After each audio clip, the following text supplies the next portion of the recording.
Hey, welcome on in, guys. Tobin here with you. Hope everybody's doing fantastic out there in Heatland. If you are watching this afterwards, man, you hardcore, because that was one of the uglier games of the season. He'd get completely worked by the LA Clippers, 121-104, and really was not a very competitive game after the first half. Miami Heat get out to a really good lead in this game. They outscore LA 35-23 in the opening frame.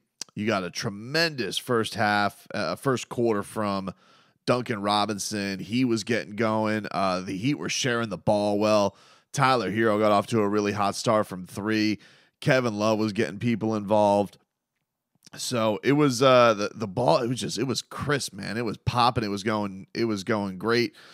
And then right around the Heat get up, the Heat let the Clippers in on an 8-1 run in the second quarter. Heat call a timeout, and just really from then there, never could ever slow this team down. Just too many options. If it wasn't Harden, it was Kawhi. If it wasn't Kawhi, it was Paul George. And then when Paul George and Kawhi and Harden weren't doing their thing, Russell Westbrook was coming off the bench and he was being an absolute menace. The team looked tremendous. I mean, for the talk of, there's not enough basketballs on the planet, isn't that the quote from PJ Tucker? Not exactly happy with his role. Man, they did a great job of it today, and they were a complete handful to this team.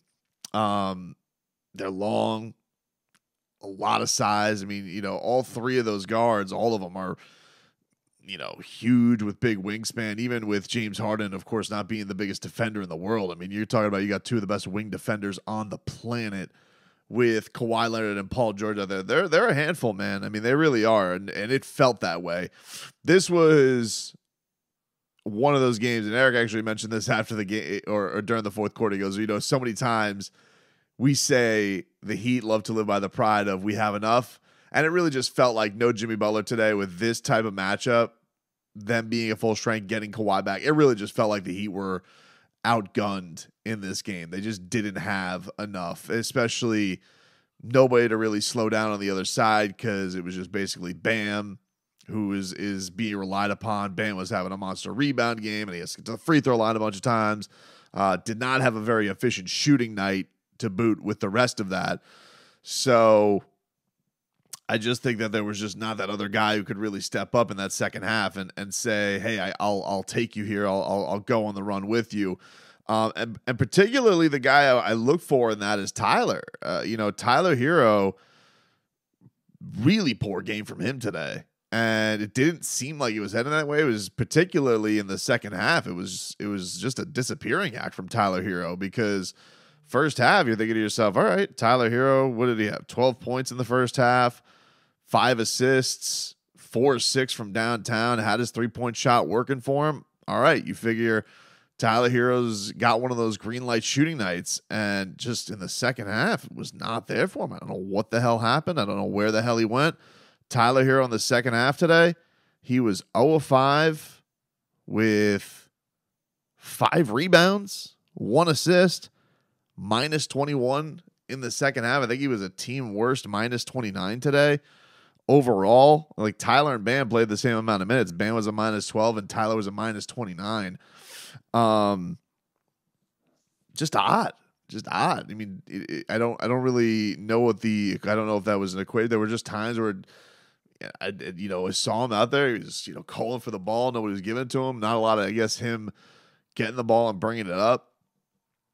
But, yeah, I mean, you could have certainly used a Tyler Herro scorcher at some point in this game, and they just never really got it from him. I don't know what the hell that is from Tyler because,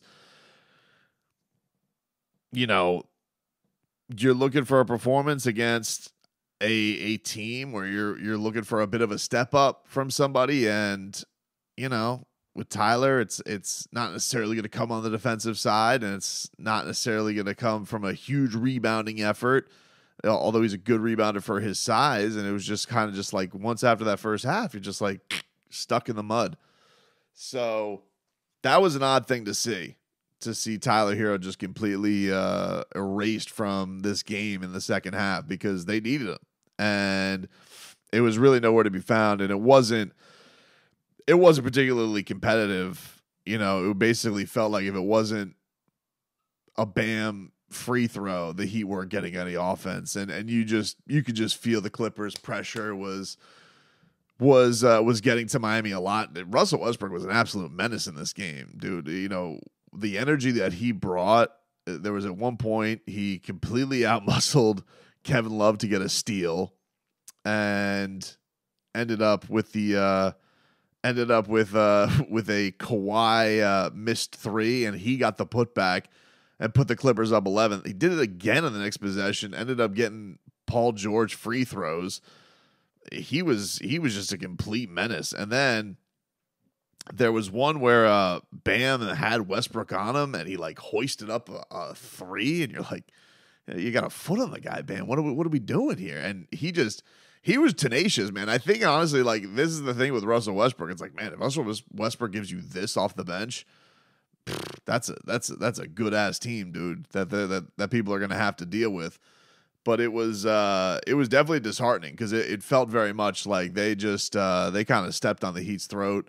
Had so many options, the Heat didn't really want to know where to go, where to find answers on things, and they really adjusted well because the Heat early in this game, I think it was like 15 of their 19 buckets had been assisted, and the Clamps just got squeezed on Miami with bad turnovers. And Bam had a terrible turnover, led to a Kawhi 3-ball that put it up 16, and that was pretty much the dagger for the game. It was kind of in that 12-11 range for most of it, but that was a rough one. That was a really rough one. Then Bam had a tough fadeaway that led to a James Harden 3 over Jamal Cain, and that was like all she wrote. So, not much to dissect from it. I think this is just one of those things where you're looking at it, you're like, man, against some of these elite matchups, and the Clippers have been playing some really good basketball. You're gonna run into some when you don't have Jimmy Butler. It's gonna be tough because Jimmy not only brings that offense, that energy on offense, and can slow down a game and dictate on a pace. And Bam was doing some of that in the third quarter, but not enough to get Miami over the hump. And then Jimmy can also get into those passing lanes, get you in turnovers, and get you on a little bit of a mini run himself. And there just really wasn't any of that today. I think first half wise, got a good first half from Kevin Love, got a good first half from got nice first halves from everybody, but in the second half, a lot of these guys just went MIA. Second half for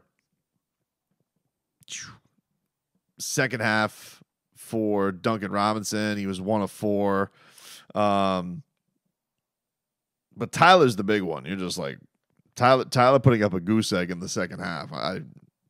You just can't have that.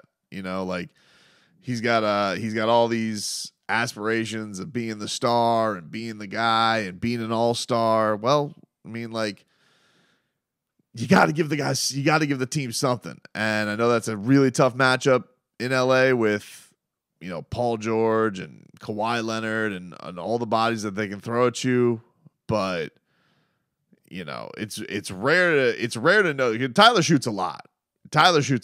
So I'm like noticing, I'm like, this is odd how like little I feel like he is trying to do anything in this game to make an impact, to make an imprint. Usually like a shooter's going to go down shooting. And I don't know if he just felt uncomfortable by those guys or what, but it was very, very noticeable that he was just a non-factor in that second half after having a great first half and getting Miami going.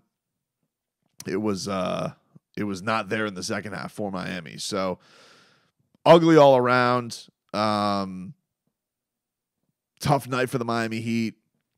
Got to bounce back. They got the Lakers coming up. They get to stay in LA, so no travel to their next trip. It'll be in the same building in the Crypto Arena. But they got to clean some things up and especially get a much cleaner shooting night from Boy Wonder, and and have a more efficient shooting night from Bam too. I mean, he really had to. He got to, what was it, 21, I think, 21 tonight on 17 shots, but it was tough. I mean, he had to get to the line, got to the line 13 times, so a lot of that work was done. You could tell Bam was busting his ass tonight. Like, he was really trying his damnedest, but it was a hard 21 points to come by for him. So, not a very clean game from Miami. LA's obviously got a lot of talent. They're a very, very good team. And Miami just didn't feel like in that second half they had anywhere near the firepower to keep up with them.